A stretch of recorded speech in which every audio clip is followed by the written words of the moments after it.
To mark the 200th anniversary of the founding of the town of Greece, the Greece Historical Society presents a Bicentennial Snapshot. Each week we take a look at a particular aspect of Greece history.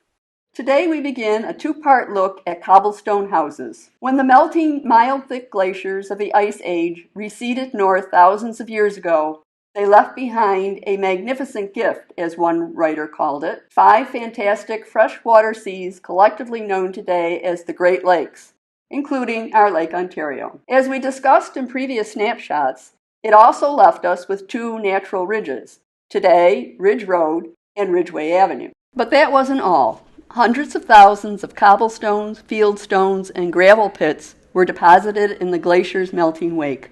Cobblestones have a round shape. Over the years, water made boulders become cobbles, cobbles become pebbles, pebbles become sand. According to the Cobblestone Museum, quote, geologists classify cobblestones as being 2.5 inches to 10.1 inches in size. In lay terms, a cobblestone is a stone that can be held in one hand. End quote. This differentiates them from fieldstones, which were also used to construct houses. The era of the cobblestone house was relatively brief, just the 40 years between the completion of the Erie Canal in 1825 to the end of the Civil War in 1865. It began in central and western New York, and although principally a phenomenon of New York State, houses constructed of cobblestones could be found in any state or province bordering a Great Lake. However, 90% of cobblestone houses are found within a 75-mile radius of Rochester. Over 900 were built here in that 40-year period in New York, and more than 700 of those are within 60 miles of Rochester. The town of Greece had its share of cobblestone buildings. Not just homes, but several schools and at least one church. The structures that remain to this day are located in North and West Greece. Cobblestones were in abundance, but they still had to be gathered. It could take up to 3 years to gather enough stones to construct a house. You've no doubt heard of quilting bees. They also used to have cobblestone bees. Women and children would walk along the shore of Lake Ontario to gather the appropriately sized stones. Then it could take up to 3 years to build the house. Here's how they sorted the stones. The wooden board is called a sorting board, and the metal rings are called beetle rings.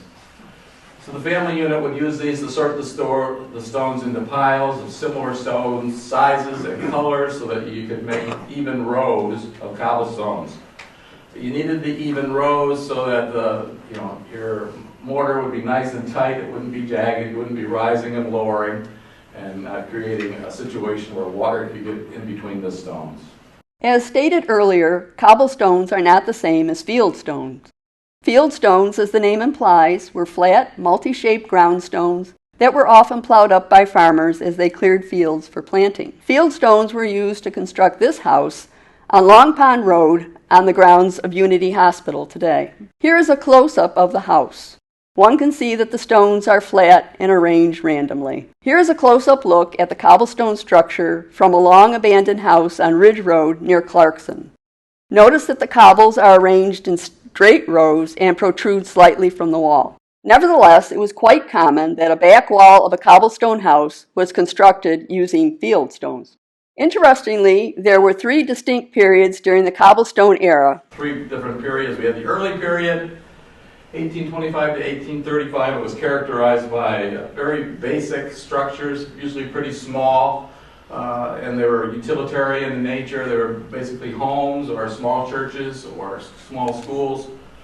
And then as time went on into the middle period, 1835 to 1845, they became much more decorative and elaborate and larger in size, and they paid more attention to the size and shape of the stones and making some sort of artistic patterns.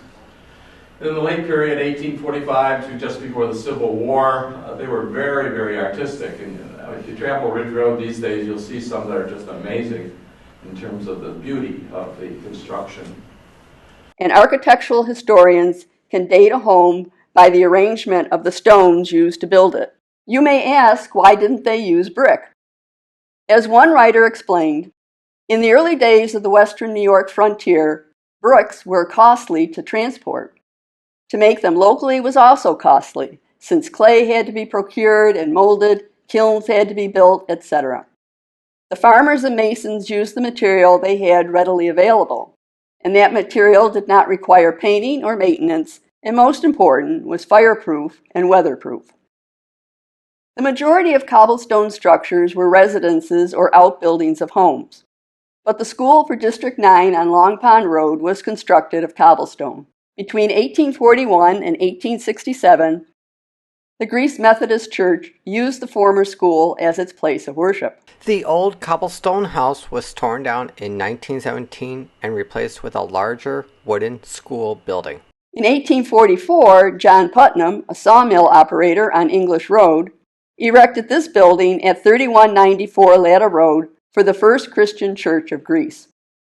When the Greece Methodist Church needed a larger space, it purchased the former First Christian Church and worshiped there from 1867 to 1874.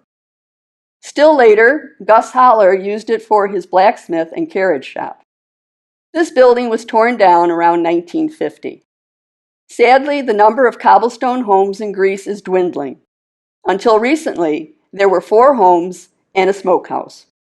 This house atop Frisbee Hill was built in 1845 by Enwin Davis. Lucius Bagley purchased the home from Davis in 1856. He resided there with his wife and 3 children, farming the 100 acres surrounding the house. One of Lucius' children, Henry Joel, inherited the house and farm. He lived there all his life until his death in 1942 at the age of 90. A Bagley cousin remembered that it was a standing tradition among the Bagley descendants to celebrate Christmas Day with grandfather Henry Joel at the old cobblestone farmhouse. Children attending District School No. 7 on Frisbee Hill would come down the hill with pails to fetch drinking water from the pump by the front porch of the Bagley house. Their teachers were often boarded there during the school season. Bagley descendants also remembered watching their grandfather salting and preparing bacon and hams to hang in the cobblestone smokehouse that remains by the driveway today. The next long-standing owners of the Davis-Bagley-Hazen House were Stanley and Mary Hazen. After purchasing the home in 1958, the Hazens made substantial upgrades and improvements to the old cobblestone farmhouse. Nevertheless, it, quote, retains its rural exterior dress, yet tasteful planning has transformed the dwelling into a modern, up-to-date home. There is a definite feeling of preservation from within with no sacrificing the conveniences of utility, interior decorations, and livability, end quote. In 1989, the Finnegans became owners of this historic house. The Landmark Society considers the Davis-Bagley-Hazen House architecturally significant, not only as an outstanding intact example of cobblestone construction in New York State, but also as a significant example of mid-19th century Greek Revival rural domestic architecture in the town of Greece. Thanks for joining us this week. Next week, we continue our look at cobblestone structures in Greece. This is Maureen Whalen, inviting you to join us next Tuesday for another Bicentennial Snapshot presented by the Greece Historical Society. Want to learn more from the Greece Historical Society and Museum? Then click that subscribe button for more content and hit that bell icon to get notified when there's more Bicentennial Snapshots. You can visit us on the web at GreeceHistoricalSociety.org. You can find us on Facebook at Greece Historical Society. You can follow us on Twitter at GreeceNYHistory. And you can stop in at the Greece Historical Society at 595 Long Pond Road.